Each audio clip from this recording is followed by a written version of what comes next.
Graça e paz, queridos, sejam bem-vindos mais uma vez ao canal. Mais um dia, o desejo do meu coração é poder dividir uma palavra de Deus com vocês. Meditando no livro de 2 Reis, no capítulo 10, ali é onde nós vemos que o rei Jeú até faz aquilo que Deus gostaria que ele fizesse, que era acabar com os profetas de Baal, com os seus ministros, derrubar os altares de adoração, destruir os templos de adoração a Baal. Mas esse mesmo texto diz que ele levou o povo de Israel a adorar bezerros de ouro. E meditando nessa palavra, eu comecei a analisar e ver como nós, como cristãos, muitas vezes deixamos de fazer grandes coisas erradas, mas mantemos as pequenas coisas erradas na nossa vida como alguns pecados de estimação.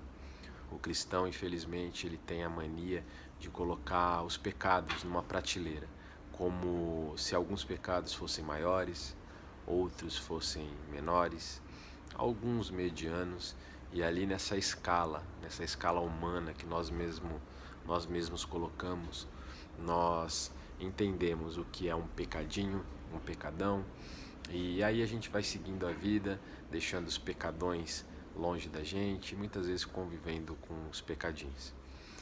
Nós precisamos entender que sim, os grandes altares de adoração a outros deuses têm que ser exterminados da vida do cristão.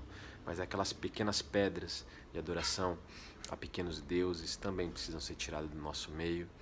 Aquela erva daninha do nosso coração, aquilo que desagrada ao coração de Deus, precisa ser exterminado. Porque a palavra de Deus diz que Deus abomina o pecado. E a palavra de Deus fala em pecado. E aqui não fala em grandes pecados ou pequenos, porque o ser humano tem a mania de medir. E Deus não mede como grande e pequeno, Ele mede como desobediência à palavra dEle. Com certeza, o pecado ele tem consequências diferentes, mas tudo aquilo que está na palavra, que vai contra aquilo que Deus quer, é pecado. A gente entendendo como grande ou pequeno. Às vezes a gente acha que uma pessoa que mata, uma pessoa que estupra, um drogado, ou tantos outros pecados que a gente julga ser grande, para Deus é diferente de quando a gente mente, quando a gente deixa de fazer aquilo que a palavra de Deus nos pede, quando talvez no nosso trabalho a gente faz uma fofoca, tantas outras coisas que a gente acaba convivendo no nosso dia a dia, uma mentirinha comercial, a gente acha que isso não tem problema.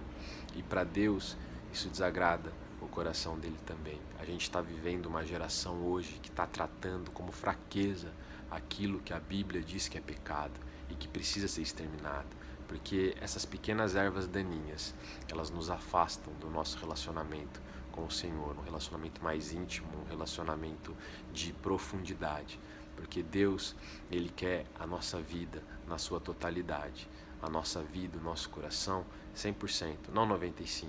E talvez a gente anda e leva uma vida longe de grandes pecados que a sociedade condena, que as pessoas acham que são grandes, mas os pequenos, aquele que a gente convive no dia a dia, que a gente domestica, aquele que a gente deixa guardadinho, aquele que nos momentos em que a gente está sozinho, a gente acaba cometendo, esses a gente não trata. E nós precisamos entender que nós temos que tirar do nosso meio a adoração a Baal, mas também todos os outros deuses, sejam eles grandes ou pequenos, porque o que Deus espera de mim e de você é uma vida limpa, vestes brancas lavadas no sangue do Cordeiro, sem grandes manchas, mas também sem pequenas manchas. Que nós possamos entender que Deus, Ele abomina tudo aquilo que a palavra dele condena e que nós devemos deixar de classificar pecados, entendendo que nós temos que fazer sim tudo aquilo que a palavra de Deus nos manda, seja acompanhado, sozinho, no trabalho, na igreja, sendo observado ou não. A nossa conduta diante de Deus tem que ser clara e limpa, buscando a santidade todos os dias. Que Deus abençoe a tua vida, que você viva uma vida agradando ao Senhor, que você possa sondar o teu coração, se analisar e ver tudo aquilo que tem desagradado ao Senhor e que você às vezes deixou de lado, sem ser tratado, sem ser tirado do seu meio. Que Deus abençoe a tua casa, a tua vida nesse dia e que o Espírito Santo continue a ministrá-lo para que a cada dia nós possamos estar mais perto do nosso Senhor, tendo uma intimidade, uma comunhão maior, para poder aprender a ouvir a voz do Espírito Santo e assim viver uma vida tranquila, de paz, nessa caminhada na terra que nós temos aqui até nos encontrarmos com o nosso Senhor. Mais uma vez, que Deus abençoe. Até o próximo vídeo.